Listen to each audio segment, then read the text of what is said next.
Down the Bulls' big win over the Golden State Warriors that saw Nikola Vucevic tie his career high with 43 points. We're going to get into all that and more right after this. You are Locked On Bulls, your daily podcast on the Chicago Bulls, part of the Locked On Podcast Network, your team every day.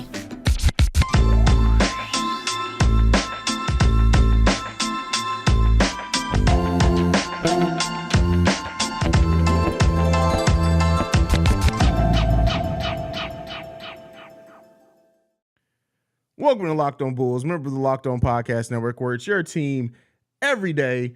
Today's episode is brought to you by Prize Picks.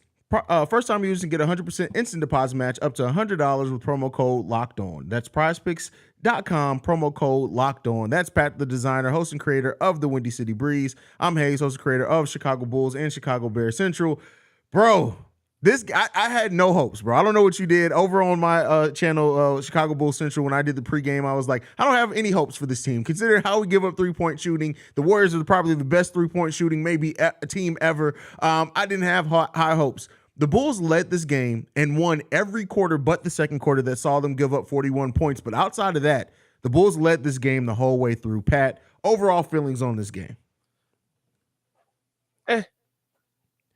Yeah, I mean, it's not even me being mean or disrespectful to the team. It's like, yeah, they did what we seen them do.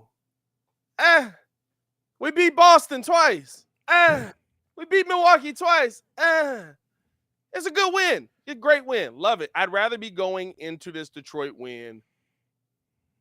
Or dang, I just predicted it. I'd rather be going into this Detroit game out in Paris where we have 3 days off with a win than with a loss. 110%. I love that we beat the Golden State Warriors. What does that mean for this team in the long run? And I hate that that's how we're living on every game of this. The Bulls did some great things in this game. I thought they played well defensively. I thought they closed out very aggressively outside of the second quarter. That second quarter was awful. But I thought they closed out aggressively on Stephen Curry. I thought they did a good job trying to make Klay Thompson work. Now, Klay Thompson was still cooking, but he had to work for a good chunk of that game, right? I thought they did a really good job kind of taking Draymond's passing ability out of the game. You know, I love all of that, but it's just, listen, we're in an abusive relationship, bro. Like, every time I want to get out, y'all bring me back in. I mean, that's just the way it goes, bro. Like, unfortunately, with this team and where we are right now, man, that's just the way that it goes. I mean, yeah, we beat the better teams. We need to start beating some of the bad teams. And while like a lot of people are like, well, we're going into an easy stretch, I'm almost more afraid that we're going on to an easy stretch because of how this team has gotten beat by teams under 500. Like, I'm not even gonna lie to you. It's like, yeah, we should be excited about this, but this could be the most dangerous part of the season for us. No, I swear I predicted us. By the way, on the YouTube side, if you're in here right now, hit the like button. I swear I predicted this for us. Like, if you agree, I literally was just like, we'll probably go like 2-2 next week. We'll beat the Hawks. We'll get smoked by Orlando because they can just outrun us. We'll get beat by Indiana because we feel like we should beat the Indiana Pacers. And then, like, we'll finish out the week with like a random win that puts us in the right. You know what I mean? Like, yeah.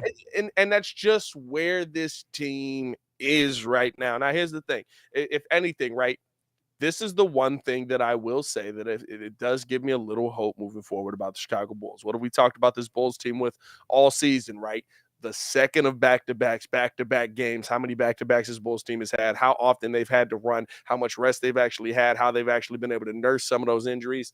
You basically have a game that interrupts a 5-day weekend. Mm-hmm.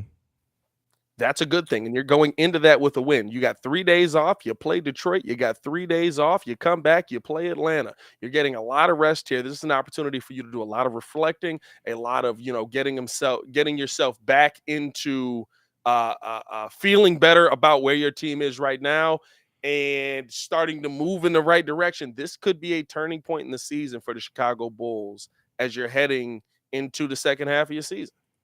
I mean, the thing that I am pessimistic about, I know you just gave what you're pessimistic about, is I've said that and felt that way probably about 5 times over this season so far. It's just so hard for me to get to the place of just being like, hey, this could be what turns around a season. Because I felt like that before, and it's like, yeah, they played through Vooch, they played against a great team, a team that has their own struggles on the road, right? Let's not act like the Warriors are playing with full power right now, because I absolutely think the Warriors just come on better in the second half of most seasons. Huh? 4-17 on the road. Exactly. So, I try to be honest and fair with reviewing and talking about those things as well. But listen, this team, we know what this team can be. Like, I think at this point, this team has nothing left to prove what they can be when they're firing on all cylinders and playing and executing well on both sides of the ball. We all know at this point what this team can be in those situations. The problem is, we haven't seen that team consistently. And that team, we'll see it for 2 games. We'll not see it for the next 3. We'll see it for 3 games, not see it for 4. We just need to see this team. I need to see this team play. And again, I'm not saying all these wins in a row, but I need to see this team play this exact same way for at least 15 games in a row at this point before I believe it. And at that point, we'll only have 20 games left in the season. I told y'all, 5 games above 500. That's when I believe in this team.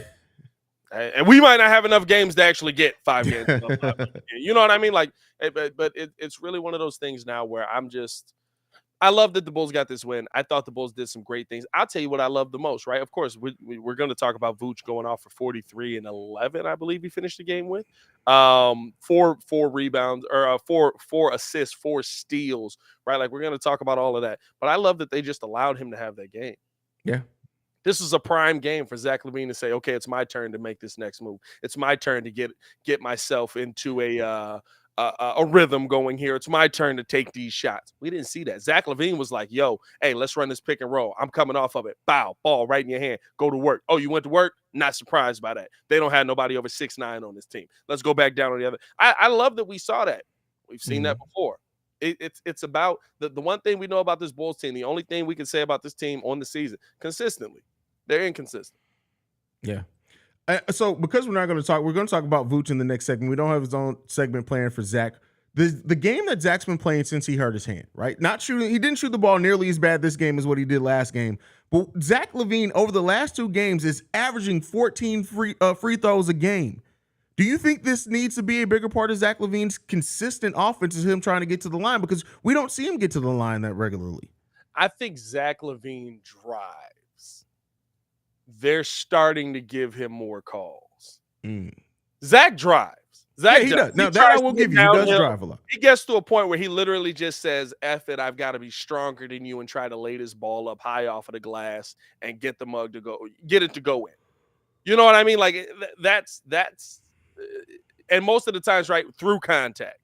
That's the Zach LaVine we've seen more times than not this season. Now you're starting to see him get those calls. Now you're starting to see, and I don't know what the switch is on that, but maybe it's just because he's the only dude on the team that's scoring, and they're like, we can't get a calls to you and DeMar. You know what I mean? Maybe that's literally all it is, and now he's starting to get them. But I think that's an important part of everybody's game. The free throw line is rest. The free throw they call line, it free throws for a reason, right? You gotta knock it down. But so for his career, Zach LaVine has only averaged 4.2 free throws per game.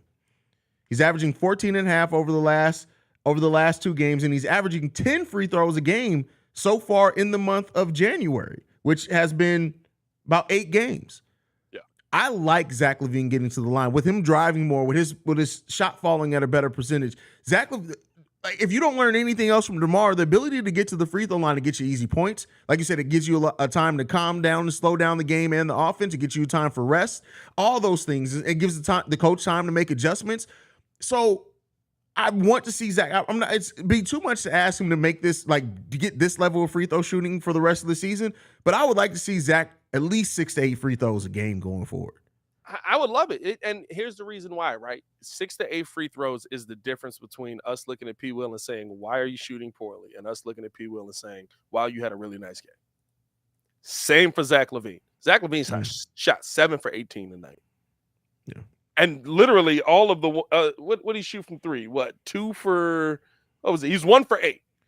So it literally is all mid-range shots and layups. But he finishes this game with 27 and 9, still making an impact by getting to the free throw line, getting to the free throw line changes the entire game that you play, and it gets your team more rest. It gets you a chance to actually get a breather in there. Like those are the most important moments of this game. And I know the NBA is trying to like limit how many free throws and fouls they're calling because they want the game to be at a fast pace. But Zach LaVine's not getting hit any different than we've seen all season. They're just giving him the calls now. And I think that's probably the biggest issue. And I also think he's not looking for them as much either. He's not doing as much. He's fighting through them. Yeah. So, and I think that's a point as well too. But one of the things in this game is Nikola Vucevic scoring 43 points. We're going to talk about that up next. And if you betted the under on him scoring 43 points, listen, you made a mistake there. How does they set the line at 43? The line actually for Vooch in this game looks like 18. So if you would have bet the over, you would have hit that a lot. And where you could have done that is at Prize Picks. How does Prize Pick works? You pick 2 to 6 players, and if they go on to score more or less than the Prize Pick projections, you can win up to 25 times your money on any entry. No competing against other people. It's just you versus the projections available. Prize Picks offers projections on any sport that you watch. This includes NBA, NFL, MLB, NHL, PGA, college football, college basketball, men's and women's soccer, WNBA, and esports. Entries can be made in 60 seconds or less. It's that easy. Safe and fast withdrawals, currently operational in over 30 states. Download the PrizePicks app or go to prizepicks.com to sign up and play daily fantasy sports. First-time users can receive a 100% instant deposit match up to $100 with promo code LOCKEDON. If you deposit $100, PrizePicks will give you $100. If you deposit $50, PrizePicks will give you $50. Don't forget to enter promo code LOCKEDON at sign-up for an instant deposit match of up to $100. All right, Patrick.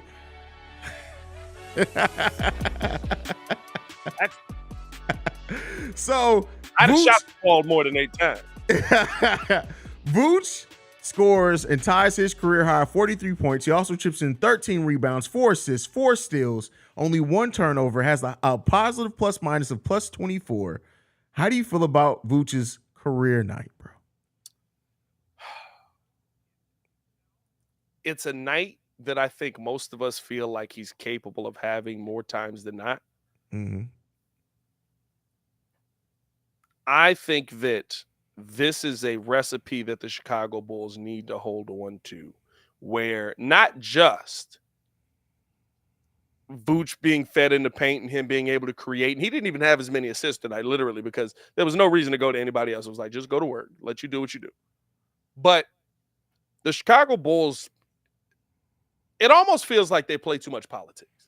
It almost feels like this team literally is just like, we have to go to Zach because he's paid $215 million. We have to go to DeMar because he broke a Wilt record last year.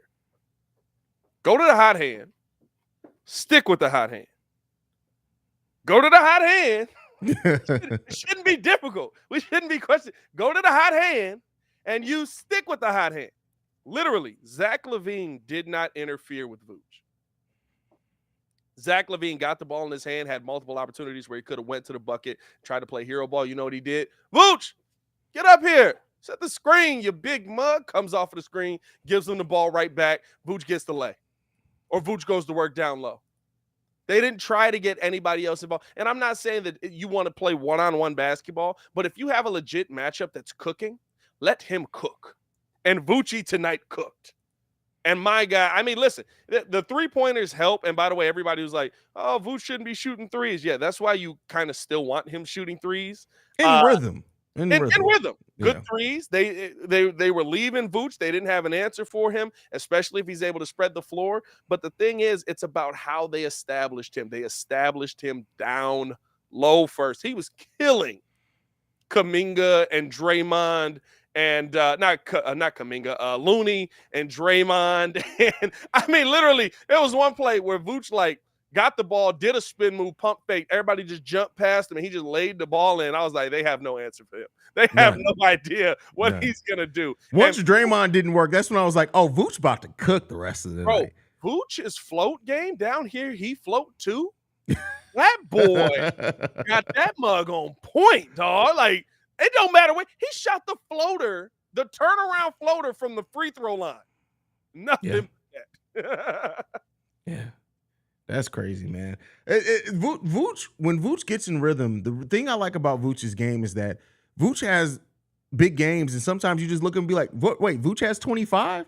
Like it's so effortless. And I also think playing from the inside out with Vooch this game, and again, you can't do it every game to this level and to this extent. You're gonna have to mix it up sometimes. But you saw everything. The offense flowed so great. Players were also moving without the ball. P. Will cut more this game than what I've seen P. Will cut to the rim at any point in time. In his career. Yeah, like that. Take the rest of his career combined, I'm sure he cut to the basket more this game than the rest combined because he was always moving. There wasn't a point in time, unless he was wide open and waiting for the shot to try to attempt the three, that I don't think I just saw P. Will just at the 3-point line just waiting this game. And you know what? I'll say this, right? I thought P. Will had a better game. This is the P. Will that I'm talking about, right? P. Will had a Javonte Green game tonight. P. Will only shot 3 for 8. He didn't have a good shooting night. Yeah, at all. But I saw I felt like I left this game feeling like P. Will had a good game. He was impactful on the defensive end. He was playing the passing lanes. He was doing a lot of good things for Zach LaVine to get him open, setting screens. He was helping Vooch on the backside, right? Like, that's all I'm asking. I'm not sitting here asking P. Will to come out and be 30 points a game. At some point, we have to be asking that because you know what? He's the 4th pick in the draft. He should be giving you some kind of 25-point performances. But the thing that I'm asking for is I need to feel your impact on the basketball game. When Javonte Green, DJJ was in the game, felt his impact. Javonte Green's in the game. I feel his impact. Caruso's in the game. I feel his impact. I liked how P. Will played tonight, and I think he really did a good job helping Vooch to take some of the pressure off him, right? But otherwise, you literally have Draymond on Vooch all night. And, okay, let me ask you this. Now, correct me if I'm wrong. I know it was against a team with nobody over 6'9", but there was a line. We don't usually see Derrick Jones Jr. and P. Will out there together. P. Will was playing center. Was I mistaken, or did I see P. Will playing some center this game? AC, P. Will, and Alex Caruso. They were on the floor together. Or I'm sorry, AC, P. Will, and AC is Alex Caruso, dummy. Yeah. And DJJ. They were on the floor together. And on the offensive side, P. Will was playing some center, which versus this team you can. Yeah. And on the defensive side, they were in a 3-2, and they were at the top of the key. And my God, Golden State could not move. AC passed. Stephen Curry got passed off to P. Will, who then passed him off to DJJ, trying to go back the other way. And Steph was like, I'm passing it. We almost saw the formation of Captain Carney tonight. That's almost what we saw. We got 3 ways there that almost all connected, but bro. Our arms are combined. Oh, man. But, yeah, it was just good to see. I love the energy that the Bulls played with. I love the execution. I love how usually, a lot of times, you give up a 41-point second quarter, the Bulls never get back in that game. They came out in a 42-point second quarter, I should say. They came out to start that second half, and you could tell they had a game plan that they were confident in on both sides of the ball. They executed, and they got that lead back down within the first 4 minutes of the quarter? Yeah. So, and it never got big, right? I mean, we scored 40. We scored 39 in the first quarter? We scored 35 in the first quarter. So it never got huge, right? Like, it never got like, oh, my God, we're out of this game. But it's one of those games. It's like you said, it's the games that the Bulls lose. That was one of those games where – and not even to say the Bulls aren't competitive in those games, but it felt like, right, like anytime we see that 40-plus point quarter, we're just like, yeah, that's probably the game. Yeah. Like, even if we fight back in this, we're probably going to have to do so much to fight back that's probably the game. So, I thought that, Vooch was dominant, and that's all you can say. And I think that you have to continue to find ways to get him involved in the game no matter what. He cannot have games where he has 10 shots. That is asinine to me. He cannot have games. Listen, I get not running plays for P. Will. I know a lot of people are upset about that, but I get not running plays for P. Will. He's your 4th option. You're not running plays for your 4th option. Vooch is a all-star. Vooch is a star caliber player. You need to be running plays for Vooch. And it seems like they worked on their entry passes a little bit. They got the ball to Vooch a lot better and identified when he had the mismatch to get him at the right time too, a bunch of times. They always mismatch. Did I see a couple of box outs too from the team as a whole? Like what was happening here? Like we boxed out on the offensive rebound? Bananas, bro. Bananas. Hey, it's wild, bro. I can't believe that we even do that. It's like we were playing basketball tonight. I think I ask you this, right? Is the biggest difference in this Bulls team, and we'll talk about this heading into the next segment a little bit more because we got to do the ad read. But the difference in this team, right? We see them lose versus sub 500 teams, win versus these teams. Mm-hmm. Is Kobe right? Is Kobe right? Is Kobe White the difference maker for the Chicago Bulls? Bro, I have a hot take on Kobe, and I think I'm going to lead off the next segment with it. I'm going to let you do that. But before we do that, man, I do got to tell you guys about a delicious treat. I know because I'm sitting down, right? Y'all can't see it, but your boy's getting in a little bit better shape, man. Been working out, going to the personal trainer, but my biggest problem has always been my diet. My diet is atrocious. I eat like a high schooler.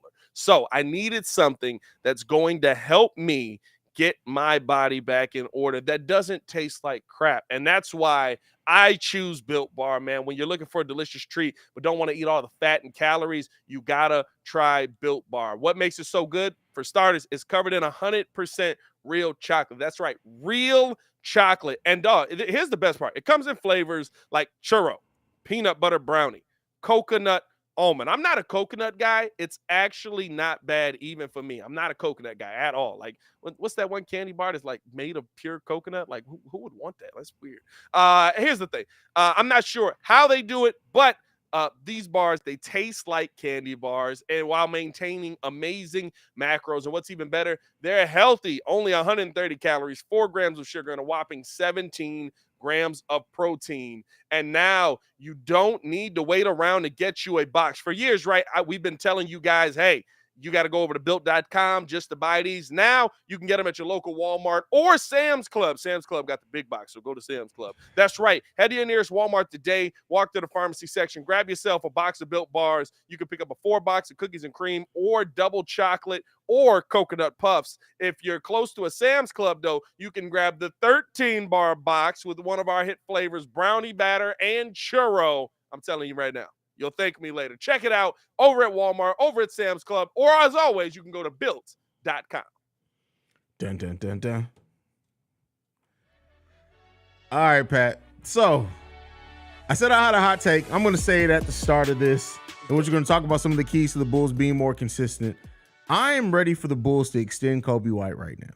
I'm ready to say that Kobe White is the player that this Bulls team needs, deserves, and he is starting to round out into one of, and I think with this version of Kobe, adding that shooting in, being more consistent, next year we're going to be talking with, the team has to play better, but next year we're going to be talking about Kobe White as a 6th man of the year candidate. Here's the only thing that I'll ask you. And I like how Kobe's been playing. I do think that he's a key to the Chicago Bulls being this level of team. Kobe White last year in the month of February, I believe, or January, one of them, had his highest stat totals of his career. Top 3-point shooting player, was getting to the bucket better, was defending a little bit better, not great, but still a little bit better. Is this Kobe White going to be the Kobe White we see moving forward, or is this just another drop in the bucket? I feel like what he's doing is easy to replicate. So it's harder to shoot, I think, for a player to just continually shoot almost 50% from 3-point range. But I do think that the activity on defense, the passing, the putting the ball on the floor, those type of things, just the overall awareness from Kobe and IQ that seems to rise, I think I would rather bet on that than the huge scoring performances. Because he's going to have hot nights. That's going to be the thing. And while, yeah, February was a great month for him, let's not forget December, January, and February, he averaged almost 16 points per game on 50% shooting those 3 months. That's half the season, which hopefully that type of shooting comes back for him. But the things that you're doing now, I'm more willing to bet that being a consistent part. There is a little bit. Don't get me wrong. If you extend Kobe White right now, you're running the risk. It absolutely can be a flash of a pan, one of those. It's a contract year type seasons. But the way he's playing, man, it just feels like something that's sustainable for him. I feel like it, right? I think the big thing with Kobe is he going to be able to stay healthy, knock on wood, right? Like, I do think that he's going to be a better player, or he has turned into a better player. And I said this, right? And I checked with a lot of like pros in the league and stuff, or that have played in the league. And I was like, what do y'all work on during the season? It was like, the next game. So Kobe White actually getting to have his first offseason and seeing what one offseason did for him, I'm more inclined to keep Kobe around than not. But I am concerned that maybe it's literally just one stretch. You know what I mean? That is just one section of, hey, this looks really good. This looks really consistent. You know what I mean? Like, while he's playing better this season, I like what Kobe's doing. I just always am gonna have that, right? And listen, if he finishes out the season playing well on the Bulls the entire time, I won't have that. You've given me a season of production that I can look back and say you took a legitimate step. Out of the 3 draft picks that we had, right? Lowry Markkanen and Kobe White have taken legitimate steps this season while being healthy. I think health is the biggest thing for them too. What's the number right now that would be too much for you to pay for Kobe White? Ooh. Are you going full mid-level exception type money for Kobe and how he's playing right now? Are you starting it? Are you starting a little bit lower? Like what do you think? What's the number if Kobe walks in and is like, I don't want less than this? Are you like, all right, we just gotta let Kobe go? How long are we keeping? 3 years. I don't think he's earned the full 5-year extension. I think it has to be 3 years with an option on the end of that, be it player or team. I would give him 3 years. What's he getting now? He's a top 10 pick. You got to go up, right? Like he's going getting 7.8, I think, this year. I'd give him 3 at probably around 16 to 18 mil a year. Yeah, Kobe's $7.4 million right now. Yeah, I'd give him 3 at probably 16 to 18 mil a year. You know what I mean? Like with a player option at the end. 16 or 18? 16, probably more towards 16. Probably more towards 16. So you're higher than me. I'm not giving Kobe over 12.5. Like, look, here's the problem, right? It's also about you wanting to bring him back. I understand that. Teams are gonna offer Kobe White probably 15 mil. I see if he had 2 seasons of that, I would think. But 1 season of it, your shooting numbers went down from last season. I don't think he's gonna get that type of offer. Down, but I just don't. Player. Yes, but down, but a better player, but still a player that the way Kobe's playing now, even though he has the upside of scoring, you can find better defensive players that play. Like, listen, that's not even what Alex Caruso's getting. So I'm definitely not like he's Alex younger, so he's going to get paid more. Yeah, Alex Caruso older though. Only by 3 years. That's a lot, my boy. Not that much. Not for a former NBA champion, brother. We saw Tony Bradley get more than that. Tony Bradley. I keep saying that. I was about to say Tony Bradley. Allen get more than that being older after the championship run. So Tony Allen legitimately is one of the best defenders in NBA history. Exactly. So that's a little different. Like, but that's what I'm saying. Like he got less than 15. Nobody's offering Kobe 15. That's also a different NBA though, bro. True, but no. Look at the deals that were given this offseason, bro. Kobe White isn't getting $15 million on the open market. We'll see, man. He maybe because sometimes you got to offer restricted free agents a little bit more so the team won't match them. So that I'll give you that. I wasn't thinking that. That I'll give you. All plays in. I'll ask you this, right? Of course, we talk about the player Kobe White, how he played today. Played really well. Came out, was a really big asset for the Chicago Bulls here. Wow, by the way, I know this is Locked On Bulls, but the Giants in win formation over the Vikings. Wow. That's wild. That is wild. All right. So here's the one question that I will ask the chat, you, of course. What did you see tonight? What have we seen in these wins that is different than in the losses?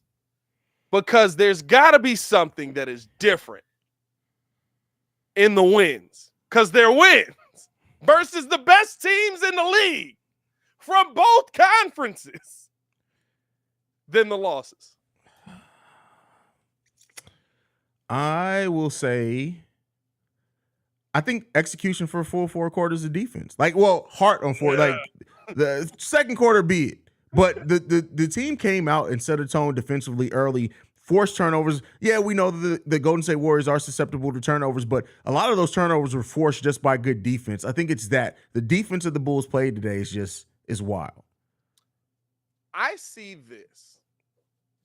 When we play the best teams in the NBA, we hustle. I know it sounds dumb. It sounds basic, right? Ayo Dosunmu was on the floor, diving for the ball, Alex Caruso diving in the passing lanes. Hustle, heart, fight. They're not letting you just push them off of the screen. Versus OKC, I don't think I saw one person die for a 50-50 ball. Versus the Washington Wizards, we saw one person die for a 50-50 ball, then have no idea what to do with it. And that was at the very end of the game when we needed a game-winning shot. I think when the Bulls go into these against these subpar teams, they feel like they don't have to have as much effort because they still score a lot. They still put up 115 to 130 points on those subpar teams. They end up losing 145 to 130. You know what I mean? Like, it's weird to say it it's something so simple, right? They just don't hustle. Like that's an easy like cop out answer, but legit. When I saw this team tonight diving on the floor to make sure that the Golden State Warriors didn't get a second chance possession, diving on the rebounds to make sure that the Golden State Warriors didn't get a second chance possession, I was like, I don't remember seeing that one time versus OKC. Yeah, I mean, yeah, we saw that a lot. Oh, I just got an update too. The max that Kobe White can get offered, that's from the Bulls, is $13 million a year.